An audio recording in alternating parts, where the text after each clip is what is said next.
funny guy. I love having him here. Put your hands together for Brett Hiker, everyone. Here he is, Brett Hiker. Oh, man. Are we still telling Albuquerque stories? Because I have one. On Christmas Day this year, a comic that I know in Albuquerque called, or just she texted me and she's like, hey, I have a dog question for you. And I was like, I don't know anything about dogs. And I was like, no, I know a few things. Like, what if the question's like, what does a dog say? I can handle that. And so I was like, go ahead. And she's like, my friends found a puppy in a box in the desert. And so I gave it to my 5-year-old son. But when he unwrapped the present, the dog grabbed the cat by the tail, drug it under the couch, and killed it. And her question was, do you think the dog might have PTSD?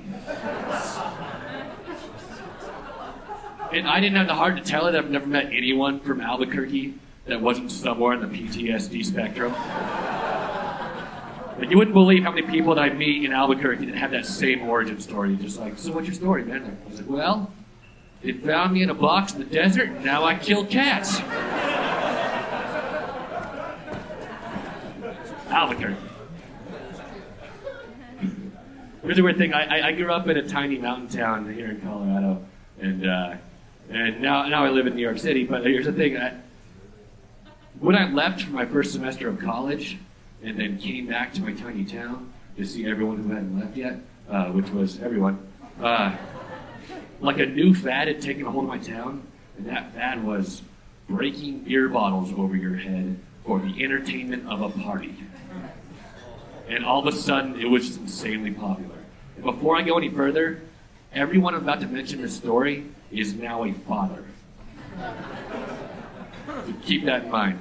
You guys know what the secret is to breaking a bottle over your head? I was taught this at a very young age by a carny. And that is, you put a little pebble in like an empty beer bottle, and then you shake it up. And that'll put a bunch of little tiny cracks in the bottle, and it'll disrupt the structural integrity. That way, when you go to break it over your head, it'll break easier. People in my hometown didn't use this trick. Because if you were caught using it, it meant you were homosexual. Which probably doesn't make a lot of sense to a lot of you, but like I live in New York and I've been to Chelsea, and I've seen all the dishonest ways the gay community breaks bottles over their head.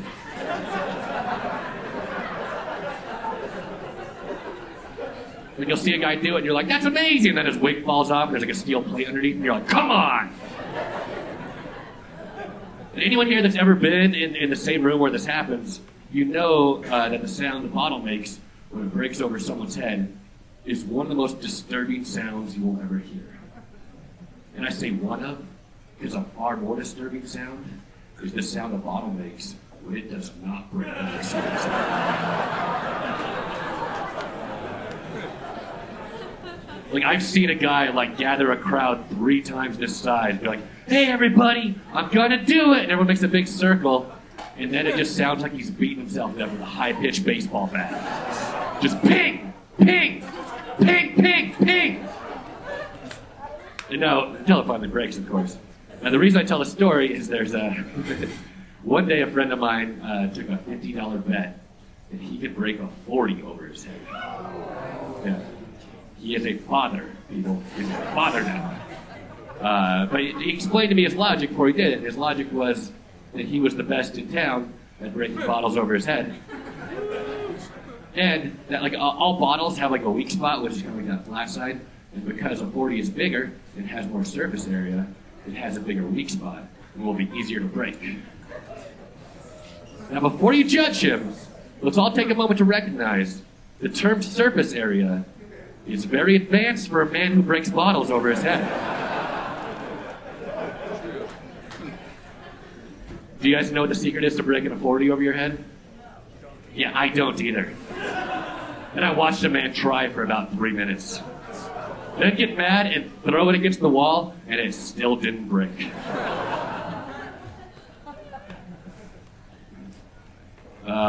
Here's the thing. Like a lot of new comics, especially male comics, when they first start out, like most of their material is just about their dick. It's just all dick jokes, and like, oh, it's a sign of real amateur. And then you start doing comedy longer, and you write better jokes, and you stop talking about your dick. But then you've been doing comedy like all of a sudden like 7 years, and something happens to you, and your dick was there. And to tell the story, you're back to telling dick jokes. So here's my story. I went in for an STD screening, and the doctor noticed like a weird freckle on the dick, and was like, "Hey, that could be skin cancer." And I was like, "That's impossible. I ask every girl before I sleep with them if they have cancer."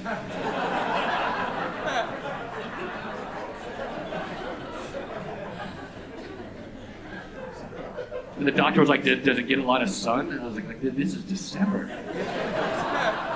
You getting a lot of sun lately?" I was like, "Yes, because I love nude beaches, but hate crowds."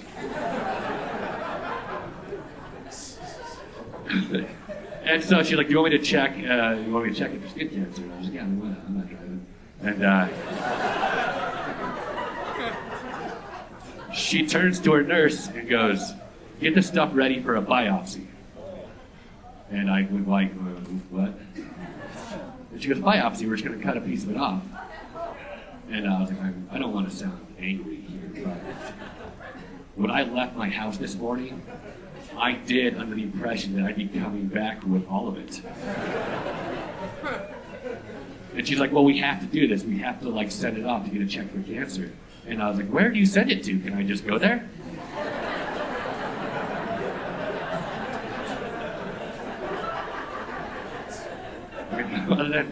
I get you gotta send it to Japan. Like I realize like I can't afford a plane ticket. Like, that's fine.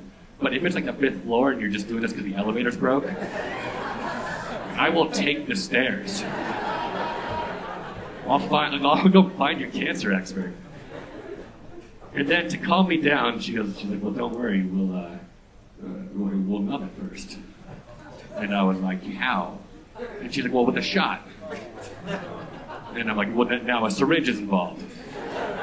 And she's like, is that a problem? And I was like, I think I would just rather have skin cancer.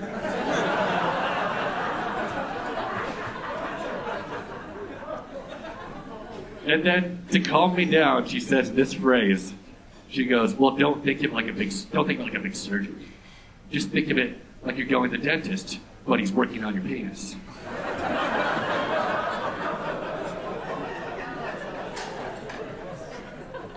And I told her, I can't imagine a single more horrifying thing. Like when I'm in the dentist chair, the one thing that keeps me from like ripping the arms out and just going hulking out in the entire room is at least he's nowhere near my penis. Who taught you how to talk to your patients? Just like, we gotta remove your appendix, but don't think of it like a surgery. Just think of it like there's a nest of rats living inside your body. And they need to eat one of the organs to make room for more rats.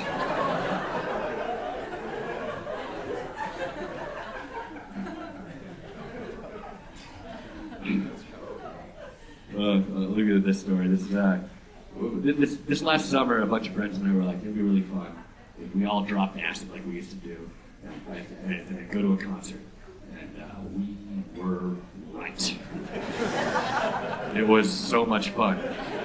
But then the concert ended, and the acid did not. And we were like, "What do we do next?" And someone was like, "Let's go to the bar."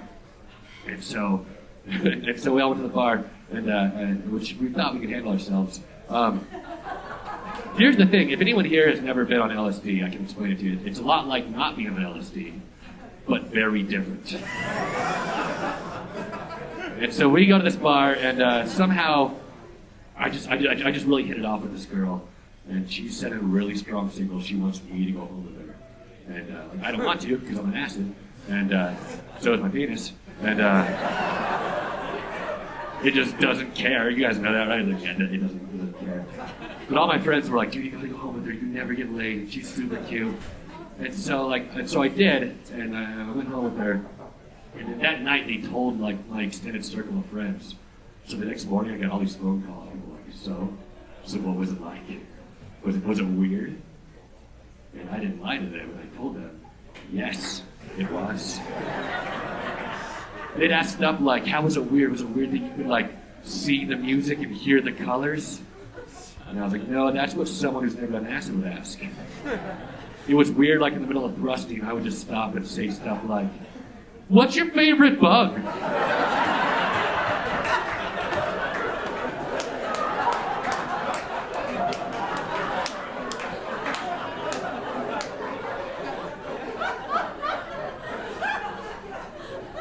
So we had to try it again next week, right? The week after.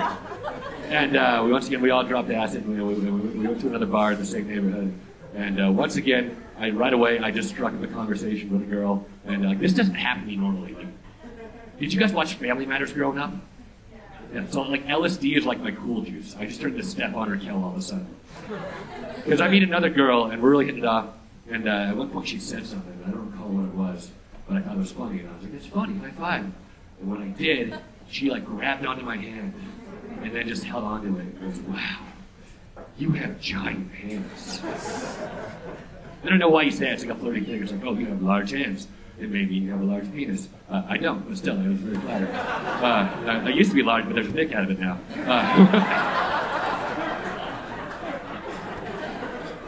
But she said like she said it very sexy. You have giant hands. And I was flattered. I really was, because it is a nice thing to say to someone. But it's like the worst thing to say to a guy who's eaten too much acid. Like my reaction was to like violently rip my hand away and go, "You are right." And then she kept trying to talk to me, but I was so concerned with the size of my hands. Like I tried to like hide them, but suddenly they just wouldn't fit in my pockets anymore. They were just too big.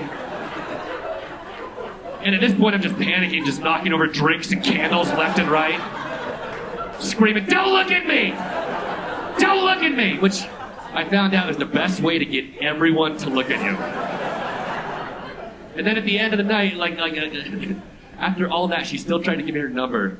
And when she did, I couldn't type it into my phone on account of my hands being too large. And it sucked because she was really pretty. And I just couldn't get her number. And looking back on it, it was all her fault. Because, I was so prone to suggestion, she was like, "You have giant hands." And I was like, "Ah, God." And all she had to say was, "And a giant phone." I'd be like, "Oh, I got this." All right, thanks, guys. I'm Brett Iger.